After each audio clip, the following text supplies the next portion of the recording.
Bismillahirrahmanirrahim. In the name of Allah, the most gracious, the most merciful. Assalamu alaikum students. Hope so you all are fine and doing your work properly.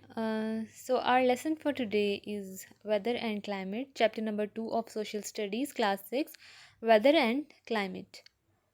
So today the date is 11th of September 2020 and the day is Friday. And our topic is Weather and Climate. We are going to start chapter number 2 of Social Studies and page number is 9 and 10. So open your books, page number 9, and let's start its reading. Chapter number 2 is Weather and Climate. Weather is the climatic condition on any one day. Weather जो है वो मौसमी सूरत हाल है किसी भी एक दिन की. इन अ डेजर्ट, सहरा में, there may be one day of showers, सहरा में एक दिन के लिए बारिश हो सकती है, but this may be the only rain it gets during the year. लेकिन ये जो है वो ओनली रेन है, सिर्फ एक बारिश है जो कि इसके पूरे साल में वहाँ पे होगी.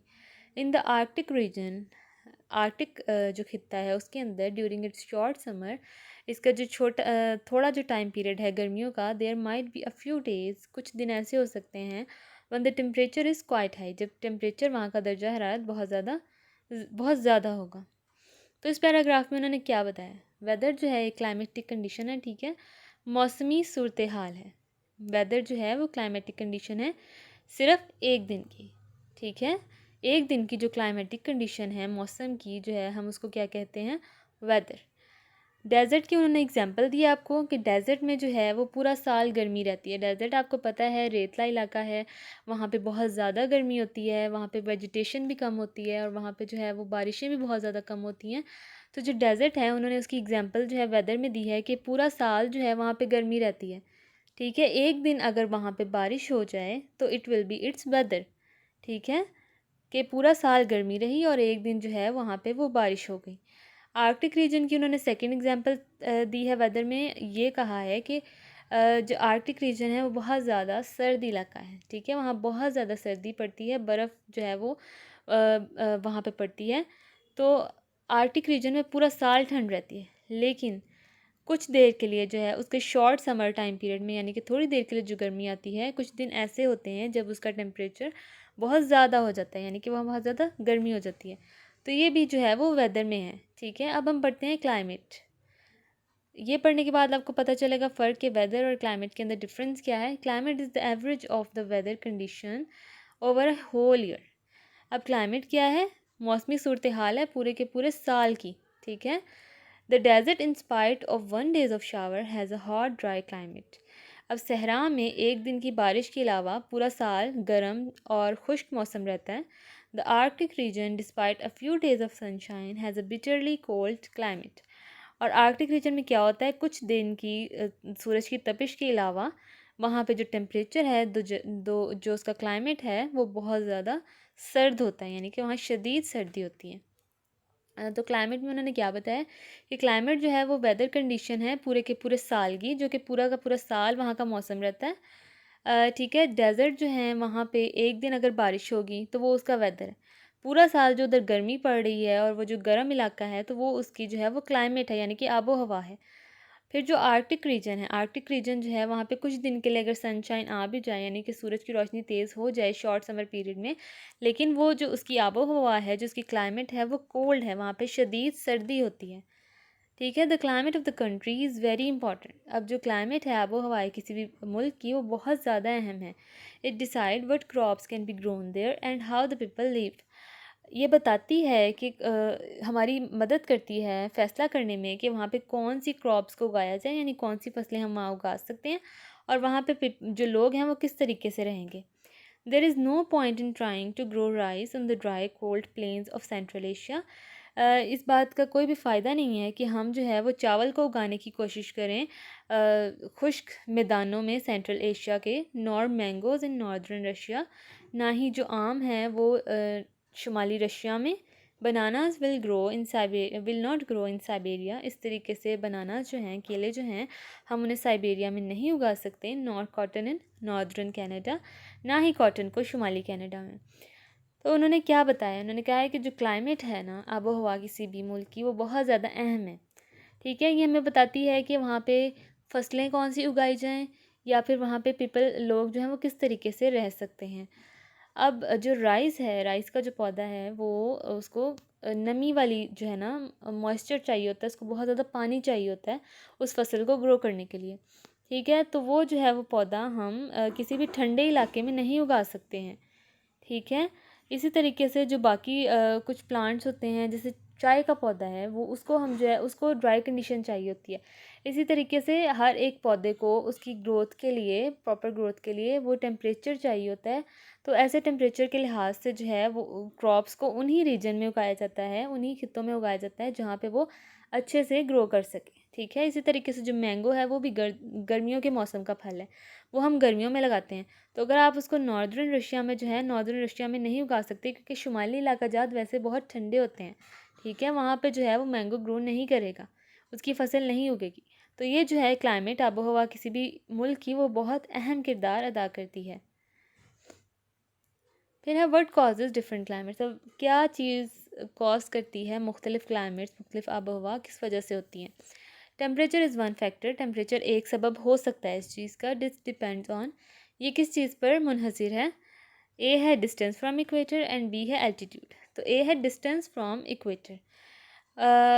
Normally the closer we are to the equator the warmer and the wetter it will be. आम तौर पर हम जितना इक्वेटर के पास होंगे उतनी ही वहाँ पे गर्मी होगी। एट द नॉर्थ और south pole it will be bitterly cold. और जितना इक्वेटर से दूर होंगे यानी कि नॉर्थ और साउथ पोल पे, वहाँ पे शदीद ज़्यादा सर्दी होती है। ठीक है, इक्वेटर को समझने के लिए आप ये डायग्राम देखें। इक्वेटर क्या है, एक इमेजिनरी लाइन ड्रॉ की हुई है अर्थ के सेंटर में। ठीक है, एक imaginary line, this is not present but this is imaginary. ठीक है, ख़याली तौर पे, तसव्वुराती तौर पे अर्थ को डिवाइड करने के लिए एक इमेजिनरी लाइन है। ठीक है, यहाँ पे इसकी एक तरफ है नॉर्थ पोल, दूसरी तरफ है साउथ पोल। और नॉर्थ और साउथ पोल का जो डिस्टेंस है इक्वेटर से वो बिल्कुल एक जितना है, यानी कि इक्वेटर सेंटर में है और उतनी ही दूर उससे नॉर्थ पोल है और उतनी ही दूर उससे साउथ पोल है। तो उन्होंने क्या कहा है कि जितना हम इक्वेटर के पास होंगे, यानी कि जितना यहाँ पे पास होंगे हम इक्वेटर के, उतनी ही ज़्यादा गर्मी होगी, उतना ही ज़्यादा गर्म टेम्परेचर जो है वो होगा। और जितना इक्वेटर से हम दूर जाते जाएंगे यानी कि नॉर्थ और साउथ पोल की तरफ, तो ये जो एरियाज़ हैं यहाँ पे बहुत ज़्यादा शदीद सर्दी होती है। जितना हम इक्वेटर से दूर जाएंगे उतनी ही ज़्यादा शदीद सर्दी होगी। नेक्स्ट है एल्टीट्यूड, यानी कि ऊंचाई। The height of a place above sea level. Altitude क्या है, किसी भी जगह की हाइट, बुलंदी, अबव सी लेवल, समुद्री लेवल से ऊपर, समुद्र की सतह से ऊपर। और समुद्र की सतह क्या है, यही हमारा जो ग्राउंड लेवल है यानी कि sea level. The higher we are, जितने हम ऊंचाई पे जाएंगे, द कोल्डर इट इज़, उतनी ही ज़्यादा शदीद सर्दी होगी। आप शुमाली इलाका जात में भी जाएँ, आप जाते हैं वहाँ पे नॉर्दर्न एरियाज़ में, आप जितना बुलंदी पे जाते जाते हैं वहाँ सर्दी होती रहती है क्योंकि वो क्या है, पहाड़ी इलाके हैं। ठीक है, जितना आप पहाड़ी इलाकों में, जितना आप बुलंदी की तरफ जाते जाते हैं उतनी ही सर्दी जो है वो बढ़ती रहती है। Mount Kilimanjaro 5200 metre high. ये जो माउंट किलिमंजारो है ये इसकी जो हाइट है यानी कि इसकी जो बुलंदी है वो है 5200 metres. Is almost right on the equator. ये तकरीबन इक्वेटर के दाईं तरफ है। Yet its top is covered with snow all year round. लेकिन इसकी जो उसकी चोटी है वो पूरा का पूरा साल जो है वो बर्फ़ से ढकी रहती है। Less than 100 kilometre away, 100 kilometre दूर, on the plain at about sea level, मैदान जो है वो सी लेवल के ऊपर है। The average temperature all year round is about 30 degree. ठीक है, जो एवरेज टेम्परेचर पूरा साल रहता है वो होता है 30 डिग्री। यानी कि जो माउंट किलिमंजारो है ये तकरीबन इक्वेटर से दाईं तरफ है, लेकिन इसकी जो टॉप है वो स्नो से कवर हुई रहती है। क्यों? क्योंकि जितना आप बुलंदी पे जा रहे हैं उतनी सर्दी ज़्यादा होती जा रही है। ठीक है, उससे जो 100 किलोमीटर दूर जो प्लेन है उसका जो एवरेज टेम्परेचर है वो तकरीबन 30 डिग्री रहता है। ठीक है, नॉर्मल टेम्परेचर है 30 डिग्री रहता है। हमने इसकी रीडिंग कर ली, अब हम करते हैं इसके आंसर क्वेश्चन। सो डेट लगा के अपनी नोटबुक्स रेडी करेंगे। वेदर एंड क्लाइमेट है टॉपिक, पेज नंबर है आपका 10। क्वेश्चन नंबर 1 है, why is the amount of rainfall so important for the climate. बारिश की मिकदार आबो हवा के लिए इतनी अहम क्यों है। Answer is rainfall is very important in determining the climate of a place. जो बारिशें हैं वो बहुत अहम किरदार अदा करती हैं किसी भी इलाके की आबो हवा को फाइंड करने में, ठीक है। The world on annual rainfall is between 1000 and 2000 millimetre a year. और जो दुनिया की सालाना बारिशें हैं वो तकरीबन 1000 से 2000 मिलीमीटर जो है वो होती हैं, ठीक है। रेनफॉल जो है वो बहुत ज़्यादा अहम किरदार अदा करती है किसी भी जगह का क्लाइमेट फाइंड करने में। जैसे हमने डेज़र्ट की मिसाल ली थी, ठीक है। डेज़र्ट में क्या था कि पूरा साल गर्मी रही, हॉट एरिया, हॉट जो है टेम्परेचर रहा, और एक दिन जो है वो वहाँ पे बारिश हो गई, तो दैट इज़ इट्स वेदर, ठीक है। तो ये जो है रेनफॉल बहुत इंपॉर्टेंट रोल प्ले करती हैं determining the climate of a place.